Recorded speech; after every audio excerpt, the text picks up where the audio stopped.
Welcome to our writing lesson for the day.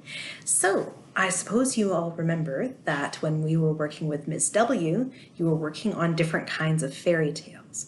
And your plan was eventually to make your own kind of fairy tale. Now, we never got a chance to finish that. However, I don't see why we can't continue that on our own this way. And, if you do happen to make your own fairy tale at some point, I can find a way to make sure that Ms. W sees that. So I encourage you to start thinking about how you might like to make your own fairy tale. Before we get to that, though, we need to do a little bit of review because you may have forgotten all about that, or you may have forgotten some of the details of how that will work. Now, I believe the first story you went over was Cinderella. I might be wrong about that. And you had a classic Cinderella story, which is just the usual that you know, very similar to the Disney story. You got Cinderella going to the ball, meeting the prince, stepsisters, stepmother, the whole shebang. Then you read the Korean Cinderella, which was taking place in the country of Korea long ago. You also read one called Cinder Edna, which had Cinderella and her neighbor Cinder Edna, who was quite a different personality. So, what I am going to do though is read one that we didn't read in class, and I hope you enjoy it. It's called Pony Ella. Now it's a little different from the other ones because we are talking about a horse. As I read through, pay attention to how this is different from a classic Cinderella story and how it's the same, and we will talk about that at the end. So here we have Pony Ella by Laura Numeroff and Nate Evans. Pictures by Lynn Munsinger. I guess I should have practiced that first. It looks like Munsinger to me. Hopefully I'm not wrong about that. Oh, and it's a little bit of rough shapes, so a couple of the pages are a little bit wrinkled or bent. I apologize, it's an old book. Once upon a time, there was a beautiful horse named Pony Ella. Her coat was white as marshmallow, and her mane was long and silky. She lived on a small farm with green pastures and a lovely barn. Pony Ella was very happy. One day, she was having fun jumping when she noticed a sign on the front gate. Now, if you can't see it, the sign says "For Sale." Soon, Pony Ella's owners were driving away, and new people were moving in. They brought their own two ponies, Plumpkin and Bun Bun. "This place is hideous," said Plumpkin. "I can't believe we have to live with her," Bun Bun said, glaring at Pony Ella. "My coat is much prettier than hers," said Plumpkin. "White is so boring." "And my mane is much nicer than hers," snorted Bun Bun jealously. "She looks like she's wearing a clown wig." Plumpkin and Bun Bun did not like Pony Ella one bit. They made such a fuss that the new owner put Pony Ella into a tiny, smelly stall that was way out in the back. She never got to jump anymore. When Pony Ella wasn't pulling a coal-filled cart, she was tied up. Her coat became as gray as a rain cloud. Pony Ella was miserable. Even Sam, the barn mouse, felt sorry for her. In case you're not familiar with that word, miserable means extremely unhappy. One day, a big, shiny car drove by. There was a little girl with red hair and freckles in the back seat. "That's Princess Penelope," said Bun Bun. "I heard that she lives on a magnificent royal ranch." "I wish I could live with her," said Pumpkin. "I'd have carrot cake every day." The princess looked so kind, thought Pony Ella, pulling her heavy cart. "Well, I heard Princess Penelope is going to pick the winner of the Tippington 25th Annual Grand Royal Pony Championship," said Bun Bun. "It's the most important pony show of the year, and I'm sure I'll win." "No, I will," said Plumpkin. "When is the show?" Pony Ella asked excitedly. "What does it matter?" Bun Bun sneered. "You're not going." "You're dirty and ugly and smell like a pig," said Plumpkin. "Oink, oink." Rude. On the day of the show, grooms readied Bun Bun and Plumpkin, then drove them away in a fancy horse trailer. Pony Ella began to cry. I'll just pause there. In case you're wondering, here a groom does not mean somebody who's getting married. It means somebody who grooms a horse, which means to tidy them up and brush their coat and everything. So just so you don't think the ponies are marrying a guy, that would be a little weird. Suddenly there was a puff of smoke and a spray of sparkles.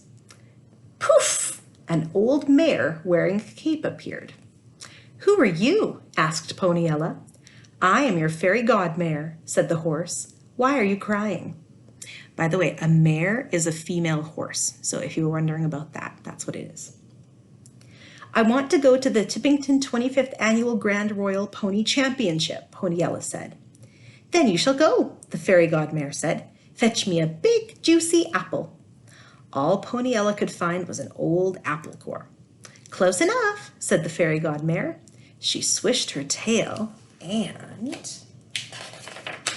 poof! There was a trailer. "Now we need someone to drive the trailer," the fairy godmare said. "I can do it," cried Sam the mouse. The fairy godmother wiggled her ears and poof! Sam turned into a driver. "Geez Louise," said Sam. Then the fairy godmare swished her tail again. Poof!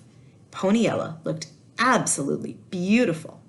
And most magically of all, Poniella had sparkling diamond horseshoes. As Poniella got into the trailer, her fairy godmare said, "Now remember, you must be home by the stroke of noon. That's when everything returns to normal, and you'll look exactly as you did before." Poniella arrived at the show. When she walked past Bun Bun and Plumpkin, they didn't even recognize her. "Isn't that the fancy pony from Paris?" whispered Bun Bun. "You're right," said Plumpkin. "It's Fifi la Frou Frou." Soon it was time for the championship event. Several ponies took their turns going over the jumps, but none of them could make it over the last one. It was too high. Then it was Bun Bun's turn. She missed almost every jump. When it was time for Plumpkin, she knocked all the jumps over.